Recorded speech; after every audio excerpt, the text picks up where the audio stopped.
Сәлеметсіңдер ме балалар?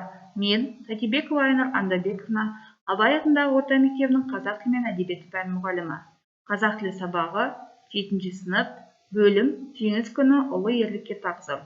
Сабақтың тақырыбы дара тұлға Бауыржан Момышұлы. Оқу мақсаты оқшау сөздердің қызметін түсіну, ажырата білу. Оқшау сөздер сөйлемдегі басқа сөздермен синтаксистік байланысқа түспей, дауыс ырғағы арқылы ерекшеленетін сөздер. Оқшау сөздер сөйлем мүшесі қызметін атқара алмайды. Сөйлемде ойды нақтылай түсіп, басқа сөздермен мағыналық қарым-қатынаста болады. Оқшау сөздер үшке бөлінеді: қаратпа сөз, қыстырма сөз, одағай сөз. Біреудің назарын өзіне аудару үшін қолданылатын сөз қаратпа сөз. Балақай, сурет сала білесің бе деген сөйлемде балақай өзіне назар аудару үшін айтылған сөз. Қыстырма сөз сөйлемдегі ойға қатысты сөйлеушінің түрлі көзқарасын білдіретін сөз. Меніңше, бүгін Алматыда жаңбыр жауады. Меніңше сөзі қыстырма сөз болып, сөйлеушінің көзқарасын білдіріп тұр. Одағай сөз сөйлеушінің түрлі көңіл күйін білдіретін сөз. Апырай, сөзің сүйектен өтті-ау. Апырай деген сөз сөйлеушінің көңіл күйін білдіріп тұр.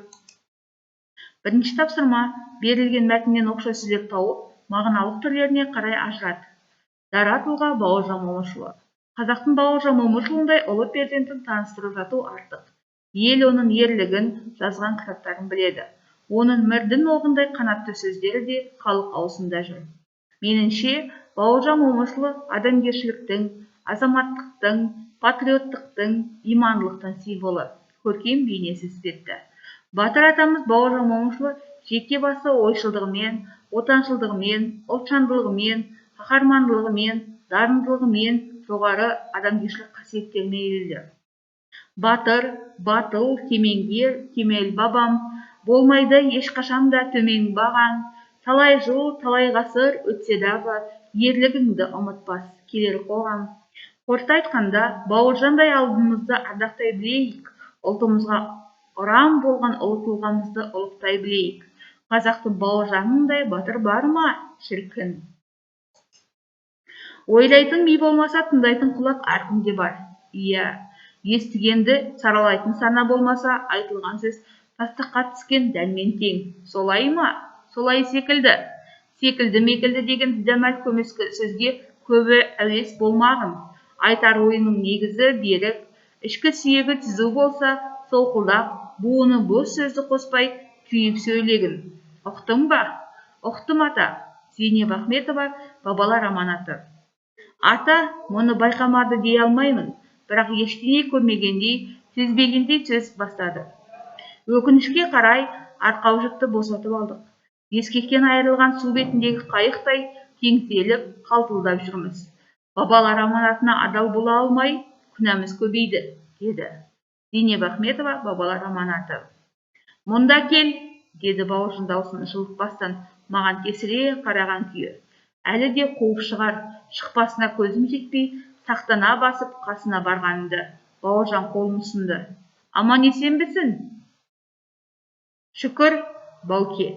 Отыр, деп менің арт жағымдағы бос орындықты нұсқады. Әзілхан Нұршайықов, ақиқат пен аңыз. Балалар, мәтіндерден қаратпа, қыстырма, одағай сөздер табыңдар. Қаратпа сөзге, мысалға, Бауке, шүкір Бауке деген сөйлемдегі Бауке. Қыстырма сөзге, өкінішке орай, меніңше деген сөздер жатқызуға болады. Одағай сөздерге, шіркін деген сөзді алсақ болады. Екінші тапсырма: оқшау сөздердің мағыналық түрлерінің әрқайсына тақырыпқа сәйкес сөйлем құрап жазыңдар. Қазақтың Бауыржанындай батыр бар ма, шіркін? Бекіту сұрақтары. Оқшау сөз деген не? Оқшау сөздердің мағыналық түрлерін ата. Қаратпа сөз, қыстырма сөз, одағай сөзге мысал келтіріп көр.